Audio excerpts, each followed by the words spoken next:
Astronauts to the moon. Ignition sequence start. 3, 2, 1. Houston, we have a problem. Liftoff. We have a liftoff. We copy you on the ground. You got a bunch of guys about to turn blue. What you're seeing here is a mirage. What's going on, everyone? It's Jaronism here with an interesting video for you. Let's talk quickly about Edward Alexander Crowley, aka Aleister Crowley, aka Frater Perdurabo, aka the Great Beast, 666. He's the English occultist, mystic, Taoist, ceremonial magician, poet, mountaineer, shaman, and the founder of the Thelemite philosophy, who saw himself as a prophet who is entrusted with informing humanity that we were entering the new eon of Horus in the early 20th century. Now, how much do we actually know about him? How much has been said about him in truth, and how much is lies to keep you away? Sometimes the best thing you can do is look at what he wrote and base your opinions on his words. Otherwise, you might simply dismiss information which might help you in your search for truth. Now, I've read some of Crowley, and he had a crazy side, no doubt. Did he invoke an otherworldly being to help him dictate his writing of the Book of the Law? No, I doubt it.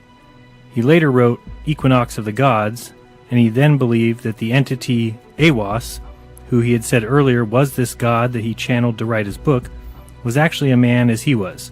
And the Book of the Law, said to be inspired by Aiwass the minister, is actually an anagram for I sin, I was the master.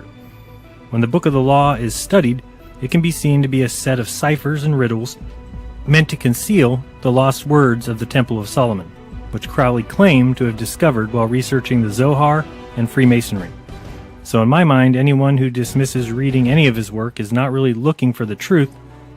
They're just looking for what they want to find and an easy way to write him off. So when I see directions for rituals or invoking instructions, those are easy for me to skip right over, as I have no interest in selling my soul or using powers or spirits or impregnating my wife with the secret Babylon demon child. I'll pass. But when you do read some of what he has to say, you might be shocked by some of the gems you might find. One of the good things about him is he said, "Don't believe me. Do your own research." That's much better than the many people who tell us, "Believe me. I have all the truth. I have all the facts." No need to do any research. I've already done it for you. It's been peer-reviewed. Look at my credentials and my diplomas. Yeah, fantastic. Way to go. And humans went to the moon, right? Mm-hmm. Yeah, you're real smart. Oh, and evolution backed by all that proof and evidence? Yeah, intellectual indeed. In the description, I'm going to be linking the book Magic Without Tears, and I wanted to read a quick bit of it to show you it seems that he had a pretty good grasp on where it is that we live. So yeah, he studied the Zohar, which is the foundational work in the literature of the Jewish mystical thought known as the Kabbalah, and he did go on to found his own occult society, the AA, which can mean lots of things: Argentium Astrum, or Astron Argoron, or Aric Anpin, or Arcanum Arcanorum, which means secret of the secrets, or Angel and Abyss, or I've even heard Atlantean Adepts.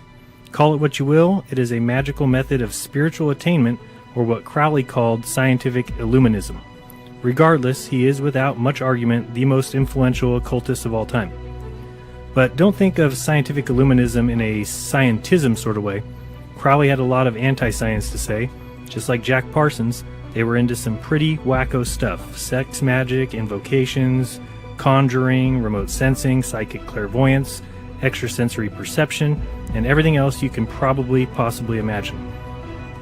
But some things he writes certainly makes you think that he said some things that would cause the powers that shouldn't be to describe him as Satan or the devil incarnate.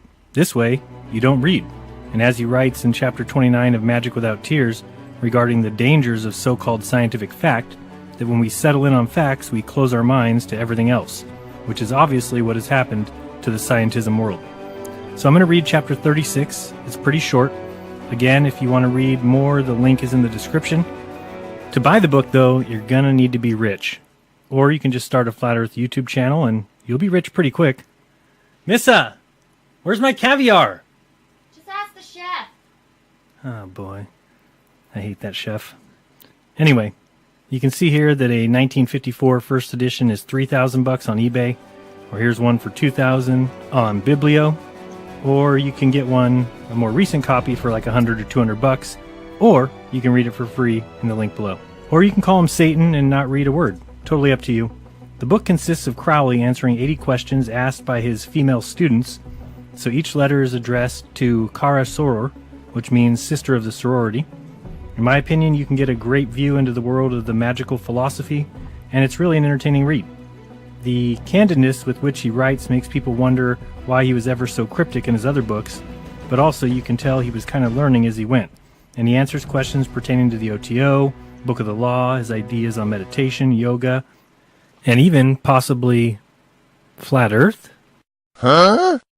Let's see. Here comes chapter 36. Kara Soror. We settled what gods, angels, demons, and elementals were some little while ago. We also wrote of how they live, so now, insatiable seeker, you ask where. But surely, even as a child, did you not sing that immemorial Gregorian plain chant? There's a friend for little children above the bright blue sky. Simple enough, a nice flat earth. Sun, moon, stars, planets, satellites hung up to dry, with occasional meteorites and comets jazzing about to vary the monotony. Above all that, this bright blue floor, based upon records and advertisements for the Riviera. Just like that, and above that again, the Jew jeweler's hashish dream of heaven, see the Apocalypse, a vulgarization of Baudelaire's still shining mirror world. How right Rome was when she put her foot down on great Galileo and his upstart kind. But she did not do the job properly. She should have brewed a bogus bogey tale to frighten people off astronomy forever. But perhaps it was already too late. The mischief had struck roots too deep for her. What had these wizards wrought? Those lovely medieval charts celestial that still enchant us by sheer beauty and sublimity had been made a mockery by those sinister adepts of sorcery. No more flat earth on 4 pillars? On. In India, the earth was supported by an elephant who stood on a tortoise, who, no floor above, nothing but empty space with swarming galaxies, no room for heaven, simpler to call Olympus or Meru the home of the gods. Believe it or not, don't ask questions. Yet all the time the difficulty is of our own silly making. The most elementary consideration of the nature of the gods, angels, demons, and the rest is shown by the peculiar faculties, stamps them all instantly as beings pertaining to more than 3 dimensions. Just as no number of lines is enough to produce the smallest plane, as a cube is capable of containing an infinite number of squares, so far from there being no room for heaven, there is absolutely nothing but room. Yet, of course, the nature of that space is forever incomprehensible, nay, inconceivable, by any being of a lower dimension. Only when we have succeeded in uniting our conscious 3-dimension with our unconscious 4th-dimensional self can we expect even a symbolic conception of how things go on in them fern parts. Speculation on such points is unpardonably profitless. I have only devoted these few paragraphs to the subject because it is useful to rebuke the somewhat soapbox type of critic who thinks to rebuke the whole thesis sunt demonis by the snook cockery query quo stet Olympus. Aleister Crowley, Magic Without Tears, Chapter 36, 1954. Yeah, well, they gave Copernicus an inch and a little more for Big G Galileo, and soon came Newton, and all of a sudden, we got a magic act all right. Jupiter's so big, you can put 1,300 Earths inside it. And look at Saturn's rings, made of ice water and rocky stuff that assemble based on color and stay in perfect orbit, never degrading. Just being rings. Now that is magic. And what about the moon? Think of the brightness of the moon and the inverse square law of light. Just think of that. I mean, if you're on the moon, and we've seen pictures, supposedly, so think of how bright the moon is from Earth. If we were at 166,000 miles, it'd be double the brightness. And then at 116,000 miles, double the brightness again. And then at 81,000 miles, double the brightness again. And 57,000 and 40,000 and 28,000 and 19,000 and 13,000, 9,000, 6,000, all those would be double the brightness. Is that what we see in moon landing photos? they would be standing on a light bulb. That's what it should look like. But anyway, maybe that's why Buzz got evacuated from Antarctica, because he remembered he's supposed to be blind, or he suddenly remembered where he was July 21st, 1969, and got sick to his stomach. Anyway, yeah, that's today's magic, and boy, do they have people fooled.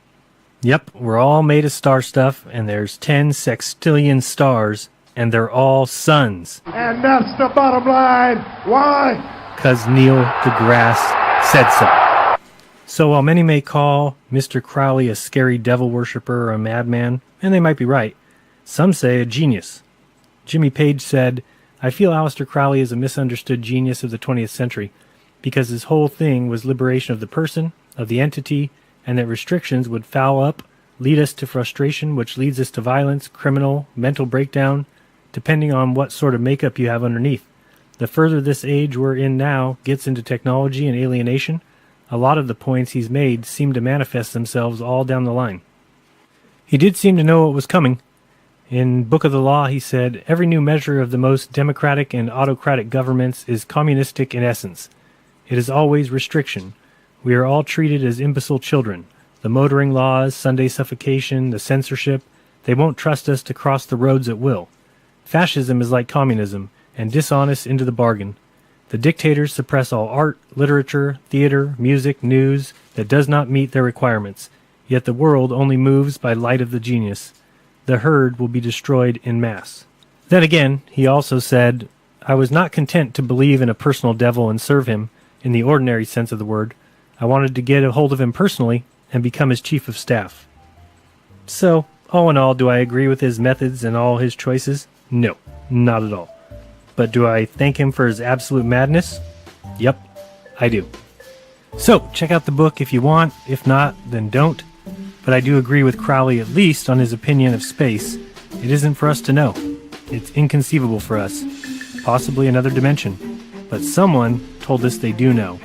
They told us exactly what it is, and it's just a vacuum with like 10 sextillion suns, and no one will ever reach any one of them. I guess we're just a big cosmic accident. So before all of us get eaten by worms, be kind, don't lie, and open your mind, because there's truth inside. Till next time, peace!